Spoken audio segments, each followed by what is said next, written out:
દિયોદર તાલુકા પંચાયત ચૂંટણી લોકશાહીનો મહાજંગ અને વિકાસનો નવો સંકલ્પ. બનાસકાંઠાના રાજકારણમાંથી આ સમયના સૌથી મોટા અને ગરમાગરમ સમાચાર સામે આવી રહ્યા છે. દિયોદર તાલુકા પંચાયતની પ્રમુખ અને ઉપપ્રમુખની ચૂંટણીને લઈને સ્થાનિક રાજકીય માહોલમાં ભારે ઉત્સુકતા અને અદ્ભુત ગરમાવો જોવા મળી રહ્યો છે. લોકશાહીના મહાપર્વમાં બંને પક્ષે પોતપોતાની જીતના દાવા સાથે મેદાન પકડ્યું છે. ચૂંટણીના જંગમાં આજે કોંગ્રેસ પક્ષ તરફથી પ્રમુખ અને ઉપપ્રમુખ પદ માટે વિધિવત રીતે ફોર્મ ભરીને રણસીંગો ફેંકી દેવામાં આવ્યું છે.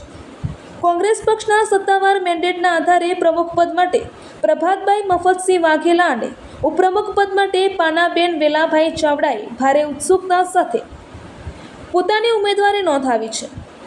આ સમગ્ર પ્રક્રિયા દરમિયાન પૂર્વ જિલ્લા પ્રમુખ ભરતસિંહ વાઘેલાની પ્રેરણાદાયી હાજરીમાં તમામ સભ્યો એકજૂથ દેખાયા હતા. 12 સભ્યોના મજબૂત સંખ્યાબળ સાથે કોંગ્રેસ પક્ષ દિયોદર તાલુકા પંચાયત પર વિજય મેળવી શાસન સ્થાપિત કરવા માટે સંપૂર્ણ આત્મવિશ્વાસથી છલકાઈ રહ્યો છે. જેમાં કોંગ્રેસના પૂર્વ જિલ્લા પ્રમુખ ભરતસિંહ વાઘેલા, બીકે જોશી, સિદ્ધરાજસિંહ ચૌહાણ, દિયોદર તાલુકા કોંગ્રેસ પ્રમુખ ઉમેદભાઈ પટેલ સહિતના નેતાઓ હાજર રહ્યા હતા. અહેવાલ જગદીશ પઠિયાર, દિયોદર.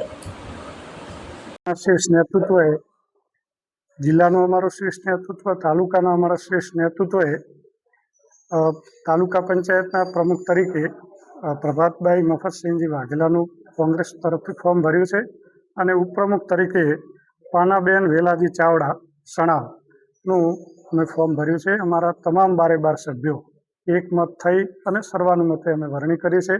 અમારા 12 સભ્યો પ્રમુખ ઉપપ્રમુખની ચૂંટણીમાં અકબંધ રહી અને પાર્ટીનો જે આદેશ છે એ પ્રમાણે મતદાન કરશે. અમે બધા જ સભ્યો અકબંધ છીએ, કોઈ પણ મતભેદ નથી, સર્વાનુમતે વરણી કરી છે. અમારું તાલુકાનું અમારું બધું શીર્ષ નેતૃત્વએ સાથે બેસી અને આ નિર્ણય કર્યો છે અને બધા જ સભ્યો સહ સ્વીકાર કર્યો છે.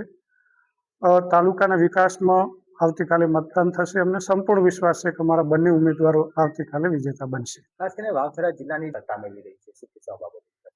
અમારા તાલુકાના આગેવાનો, અમારા પૂર્વ ધારાસભ્ય મોરબી શિવાભાઈ ભુરિયા સાહેબના નેતૃત્વમાં બંને તાલુકામાં અમારા જિલ્લા પંચાયતના સભ્યો, અમારા તાલુકા પંચાયતના સભ્યો, હારેલા ચૂંટાયેલા જીતેલા બધા જ સભ્યો એકમત થઈ અને કામ કર્યાનું પરિણામ છે.